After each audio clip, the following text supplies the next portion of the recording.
ವ್ಯಾಪಾರ ಜೋರ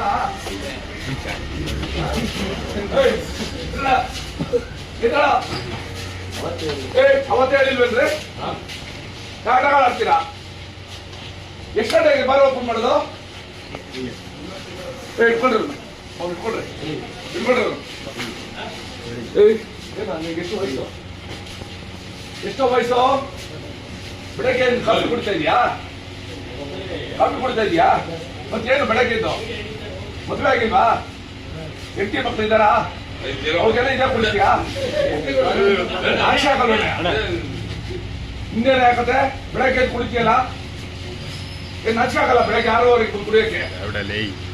ಅದು ಸ್ನಾನ ಮಾಡಿ ವಿಭೂತಿ ಬೇರೆ ಬಿಟ್ಕೊಂಡು ಬರ್ತೀಯ. ಏನ್ ತೀರ್ಥನ ಇದು? ನೀನು ಅವತ್ತೇ ಹೇಳಿದ್ದೀನಿ ನನ್ಗೆ ಆಚೆ ಪಾಪ ಎಲ್ಲ ಆಚೆ ಬಾ ಆಚೆ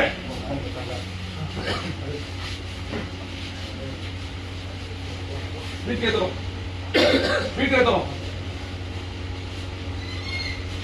ಎಲ್ಲೋ ಹೋದ್ರ ಅವ್ರಿಬ್ರು ಹೊರಗಡೆ ನೋಡ್ರಿ.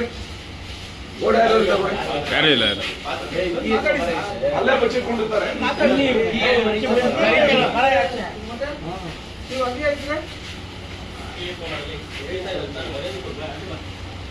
ಯಾಕಪ್ಪ ಬೇಕೋ ಬೇಕಾದ್ರೆ ಬಾ.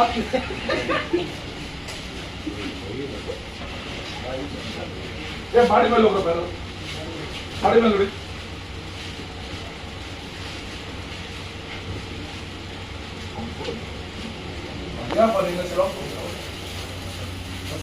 ರಾಜ್ಯದ ಅಬಕಾರಿ ಸಚಿವರಾದ ಶ್ರೀ ತಿಮ್ಮಾಪುರ್ ಅವರ ಗಮನಕ್ಕೆ ಇದನ್ನು ನಾನು ಹಿಂದೆ ತಂದಿದ್ದೆ. ಇದು ನೇರವಾಗಿ ಒಂದು ಸಾಕ್ಷಿ ಸಮೇತ ನಾನು ತಿಳಿಸಿದ್ದೀನಿ.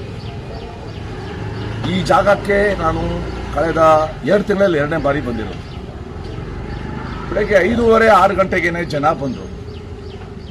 ಈ ಸರ್ಕಾರ ಯುವಕರಿಗೂ ಕೂಡ ಕುಡಿಯೋದಕ್ಕೆ ಅವಕಾಶ ಕೊಟ್ಟಿದೆಯಲ್ಲ, ಬೆಳಗ್ಗೆ ಕಾಫಿ ಟೀ ಕುಡಿದು ಮನೆಯಲ್ಲಿ ಪೇಪರ್ ಓದೋ ಸಮಯದಲ್ಲಿ ಬಂದು ಇಲ್ಲಿ ಒಳಗಡೆ ನೋಡಬೇಕು ಅವರು ರಂಗ್ ಆಗಿದ್ದು ಕುಡಿದಿದ್ದು. ದಿವಸ ಇದೇ ಹಣೆ ಬರಾದರೆ ಸಮಾಜ ಏನ್ ಮಾಡಬೇಕು ಅಂತ ಹೊರಟಿದ್ದೀರ? ನಾವು ಅನೇಕ ಸಲ ಅಸೆಂಬ್ಲಿಲಿ ಮಾತಾಡ್ತೀವಿ, ಅಕ್ರಮ ಮದ್ಯ ಮಾಡೋದು, ಅಂಗಡಿನಲ್ಲಿ ಮಾರೋದು, ಈ ರೀತಿ ಬೆಳಗ್ಗೆ 5 ಗಂಟೆಯಿಂದನೇ ಒಂದು ಬಾರು, ಒಂದು ಲಿಕರ್ ಶಾಪ್ ಓಪನ್ ಮಾಡಿದ್ರೆ ಇದಕ್ಕೆ ಆರೋಗ್ಯಕರ ಸಮಾಜ ಅಂತ ಹೇಳ್ತಾರ?